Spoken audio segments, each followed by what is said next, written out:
अत्यंत महत्त्वाची बातमी आपण पाहूयात। लाडकी बहीण योजनेचा हप्ता देण्यासाठी पुन्हा एकदा सामाजिक न्याय विभागाचा निधी वळवला गेलेला आहे।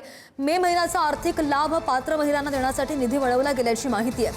344.74 कोटींचा निधी वितरित करण्यासाठी शासन मान्यता मिळाली आहे। नोंदणीकृत लाभार्थी महिलांची छाननी करून फक्त पात्र महिलांनाच लाभ देण्याची जबाबदारी महिला आणि बालविकास विभागावर राहणार आहे। कशी एक्झॅक्टली होणार आहे, काय त्यांचे निकष आहेत, नाहीतर हे परत लाडकी बहीण योजनेसारखं होऊ नये।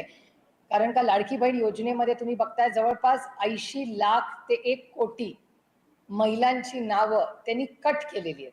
म्हणजे जवळपास 2.5 लाख कोटी आणि 2.5 कोटी महिलांना त्यांनी आधी इलेक्शनच्या वेळेस फायदा दिला आणि त्याच्यानंतर 80 लाख ते 1 कोटी जवळपास आत्ता त्यांचा नंबर 1,12,00,000 आहे आणि त्यांची वेबसाईट 1,12,00,000 सांगते आणि सरकार सांगतं 1,60,00,000।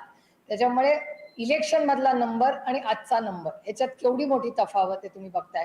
आणि केवायसीचं कारण दिलं जातं, म्हणजे मला हसूच आलं जेव्हा ते म्हणले अरे केवायसी भरलं। अहो केवायसी जनधन योजनेचा एवढा गाजावाजा केला या सरकारने।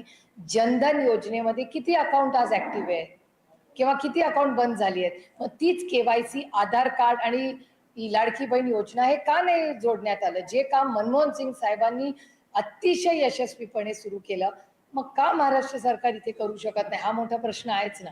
आणि त्याचबरोबर जसं लाडकी बहीण योजनेमध्ये फसवाफसवी झाली तशीच अजून कुठलीही स्पष्टता या कर्जमाफीमध्ये नाही। त्याच्यामुळे मी पुन्हा अतिशय विनम्रपणे महाराष्ट्राच्या माननीय मुख्यमंत्र्यांना विनम्रपणे त्यांना विनंती करते की काय तुम्ही नक्की करणार आहात, कशी कर्जमाफी करणार आहात, कोणाला होणार आहे, या सगळ्याची माहिती पारदर्शकपणे महाराष्ट्राच्या काळ्या मातीशी इमान राखणाऱ्या शेतकऱ्याला द्यावी।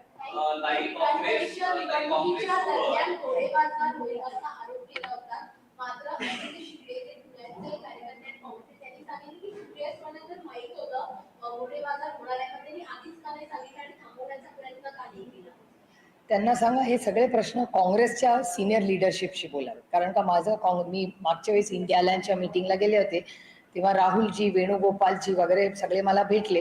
आमची सविस्तर चर्चा झाली आहे। माझी हर्षवर्धन सपकाळांची सविस्तर चर्चा झाली आहे।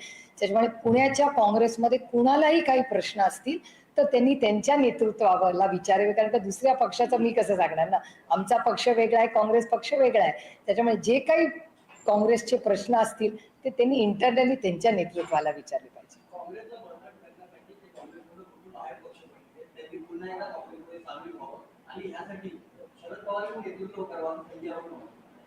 राऊत साहेबांचं मत ते रोज अतिशय परखडपणे आणि देशाच्या हितासाठी मांडत असतात आणि अर्थातच एका सशक्त लोकशाहीमध्ये प्रत्येकाला आपलं मत मांडण्याचा अधिकार आहे। आणि संजय राऊत साहेब माझ्यासाठी एक मोठे भाऊ आहेत, त्याच्यामुळे त्यांनी जे काही सूचना दिल्या आहेत त्याची नोंद आम्ही प्रत्येक जे सूचना करतात त्याची आम्ही नोंद घेतो।